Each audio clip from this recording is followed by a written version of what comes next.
14 नवंबर को बिहार की जनता ने पार्टी को अब तक की सबसे बड़ी जीत की सौगात दी, तो अब केंद्रीय नेतृत्व ने बिहार सरकार के मंत्री नितिन नबीन को बीजेपी का राष्ट्रीय कार्यकारी अध्यक्ष बना दिया, जिससे पार्टी कार्यकर्ताओं में उत्साह है और नितिन नबीन बीजेपी के नए अध्यक्ष के चुनाव तक कार्यभार संभालेंगे।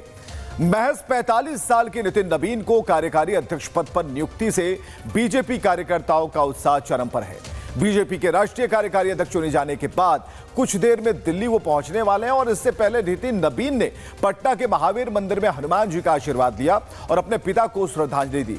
उन्होंने कहा कि मोदी जी के नेतृत्व में हर घर हर गांव में विकास पहुंचा है, राजनीति में कोई शॉर्टकट नहीं होता है। सुनिए, पलक हमारे साथ मौजूद है और पलक से बात करते हैं। पलक, गहमा गहमी काफी बढ़ गई है, नितिन नबीन पहुंचने वाले हैं कार्यकारी अध्यक्ष के तौर पर, सबसे कम उम्र के नितिन नबीन। बिल्कुल कुछ ही देर में, क्योंकि ये फ्लाइट जो है वो 12:20 पर, यानी कि अब से 5 मिनट बाद जो है वहां से फ्लाइट यहाँ पर आएगी। तकरीबन अगर हम एस्टिमेट लगाए तो 45 मिनट में यहाँ पर नितिन नबीन जो है या 1 घंटे में यहाँ पर पहुंच जाएंगे। कुछ कार्यकर्ता हमारे साथ यहाँ पर मौजूद है, उनके साथ बातचीत करते हैं। बीजेपी को नए अध्यक्ष मिल चुके हैं, किस तरीके का उत्साह है? मोदी है तो मुमकिन है, बीजेपी को नया अध्यक्ष मिलना था, ये तय है।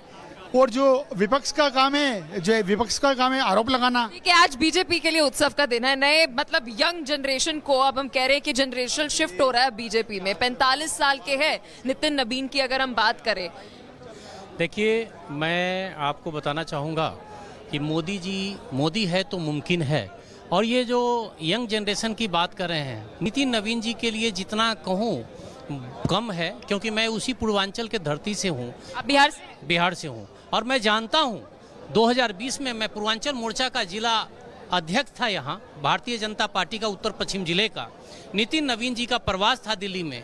वो जब हमारे साथ प्रवास पे जाते थे, कई कार्यकर्ता कहते थे भैया ये टेबल है, कुर्सी है, यहाँ नाश्ता कीजिए, यहाँ बैठिए। तो मैं इनकी खासियत बताऊं, अरे भैया टेबल कुर्सी छोड़ो, यहीं ला, यहीं बैठ, यहीं चाय पीते हैं, यहीं पानी। जमीन से जुड़े हुए कार्यकर्ता थे, जमीन से जुड़े हुए कार्यकर्ताओं को मौका बीजेपी देती है। ये बार बार हम देख रहे होते हैं, उदाहरण जो है वो केंद्रीय अपमान को लेकर दोनों सदनों में हंगामा जारी है। लोकसभा और राज्यसभा में बीजेपी सांसदों ने हंगामा शुरू कर दिया है। कल ही जिस तरीके से कांग्रेस के समर्थकों ने नारेबाजी की, पोस्टर दिखाए, उसका हंगामा, उसका असर आज भी दिख रहा है। और पीएम के अपमान को लेकर दोनों सदनों में हंगामा जारी है और कांग्रेस से कहा जा रहा है, जेपी नड्डा ने कहा कि कांग्रेस माफी मांगे पीएम के अपमान पर। सोनिया गांधी को माफी मांगनी चाहिए, जेपी नड्डा ने कहा, और कांग्रेस ने माफी मांगने की मांग की है और कांग्रेस को कहा जा रहा है।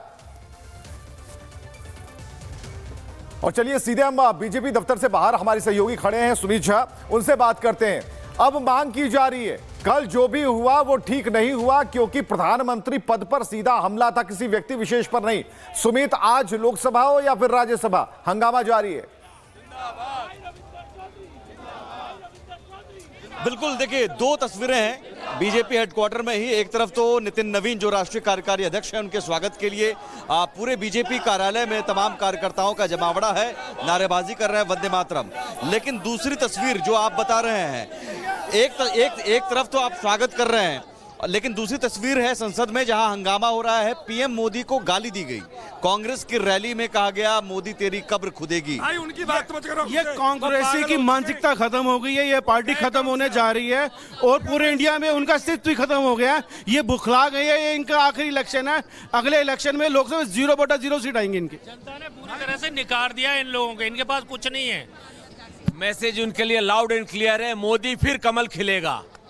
बार बार लेकिन ऐसा क्यों? बिहार चुनाव में प्रधानमंत्री नरेंद्र मोदी की मां को अपशब्द कहा जाना और अब सीधे उनको कहा जा गया है कि उनके मरने की दुआ की जा रही है। उनके मानसिकता को दर्शाता है और ये it is complete frustration of the Congress party.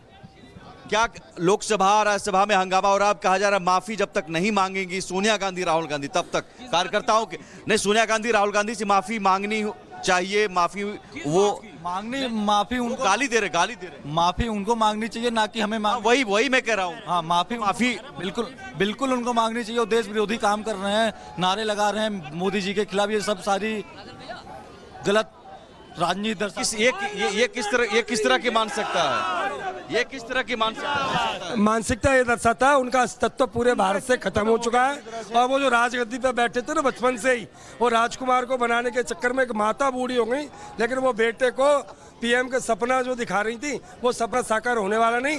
BJP 35-40 साल तक हिलेगी नहीं अभी भारत से, क्योंकि जनता बहुत प्यार करती है नरेंद्र मोदी जी से। एक तरफ जमीनी कार्यकर्ता का सम्मान बीजेपी में और दूसरी तरफ देश के प्रधानमंत्री को गाली। बस आपने बिल्कुल ठीक बोला है, जो सांप है ना सांप की पूंछ पे पैर रख दो तो वो काटेगा जरूर, तो गाली के अलावा कुछ बचा ही नहीं उन पर। कांग्रेस करती है परिवारवाद की राजनीति, भाजपा करती है जमीनी कार्यकर्ता की राजनीति, यही फर्क है दोनों पार्टी में। एक तरफ पीएम मोदी की मां को अपशब्द कहा गया बिहार चुनाव में, अब उनको गाली दी जा रही पीएम मोदी को। बार बार इस तरह की गाली गलौज की मानसिकता कैसी है? वो मानसिकता तो उनकी है ना, हमारे मोदी जी की मानसिकता क्या है आप देख ही रहे हो। हम विकास की तरफ उन्नति कर जा रहे हैं। हमने बिहार में पर्चा लहराया तो अब हमने केरला में भी पर्चा लहरा दिया है और हम बंगाल की तरफ भी मुड़ेंगे, तो वी आर ऑन द विकास। ये बंगाल अब बिहार हारा, अब बंगाल भी हारेंगे। जब जब गाली देते हैं तब तब चुनाव हारते हैं। तो हारते जाएंगे और हार के अब केरला में भी तो पहुंच ही गए हम लोग।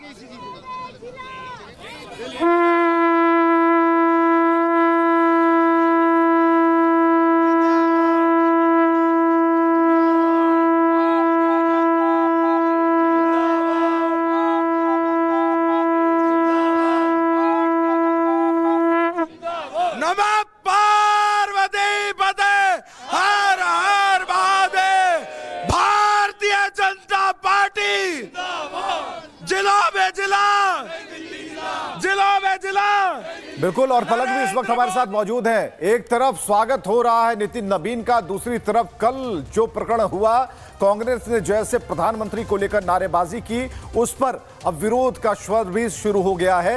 पलक, जो जानकारियां मिल पा रही हैं, आपके आसपास कई लोग हैं, आप बीजेपी दफ्तर के पास मौजूद हैं, क्या कह रहे हैं लोग? बिल्कुल, हमारे साथ कुछ महिलाएं हैं, बीजेपी कार्यकर्ता हैं, उनके साथ बातचीत करते हैं। देखिए, एक तरफ प्रधानमंत्री नरेंद्र मोदी अपने कार्यकर्ताओं का सम्मान करते हुए उन्हें अध्यक्ष पद दे रहे हैं, तो वही दूसरी तरफ पीएम का अपमान कांग्रेस बार बार कर रही है, कभी उनके मां का अपमान, कभी उनका अपमान। देखिए, ये उनकी मानसिक अस्वस्थता का प्रतीक है। वैसे भी यदि कोई पीएम है उसके लिए तो बहुत बड़ा अपराध है ये, उनके लिए माँ के लिए अपशब्द बोलना। आम जनता के हमारे हिंदुस्तान में कहा जाता है कीर्ति सिर्वक नारस्वत विदधर क्षमा, और माँ को और धरणी को देवी की उपासना देवी की संज्ञा दी गई है। ऐसे में किसी भी एक सड़क चलती महिला होगी, एक थर्ड किसी भी एक पायदान पर, लास्ट पायदान पर भी है, उसका भी हमें सम्मान करना है। सम्मान करना चाहिए। मतलब बीजेपी में तो सम्मान की बात हो रही है कि आप एक कार्यकर्ताओं को बड़ी बड़ी आप जिम्मेदारी दे रहे हैं, किसी को सीएम तो किसी को अध्यक्ष, लेकिन कांग्रेस लगातार घेरे चली जा रही है, वो भी पीएम के ऊपर, पीएम की मां पर कभी अभद्र टिप्पणी। देखिए, यही भारतीय जनता पार्टी की खासियत है कि एक बूथ का अध्यक्ष भी एक राष्ट्रीय अध्यक्ष बन सकता है। जिस प्रकार से नरेंद्र मोदी जी के नेतृत्व में पूरा भारत में जिस प्रकार से विकास का कार्य चल रहा है, उसी को देखते हुए आज जो एक नवनियुक्त अध्यक्ष बनाया गया है बिहार की धरती से, तो आज जनता आप देख सकते हैं जितने भी कार्यकर्ता के अंदर एक बहुत ही उत्साह है कि एक कोई भी कार्यकर्ता, छोटे से छोटा कार्यकर्ता, बीजेपी में कोई परिवारवाद का नामो निशान नहीं है, जिस प्रकार से कांग्रेस हमेशा आरोप लगाती रही है कि देखिए, यहाँ पे कार्यकर्ताओं में एक नया उत्साह जो है वो देखने को मिल रहा है। लगातार ग्राउंड जीरो से रिपब्लिक भारत की कवरेज जारी है।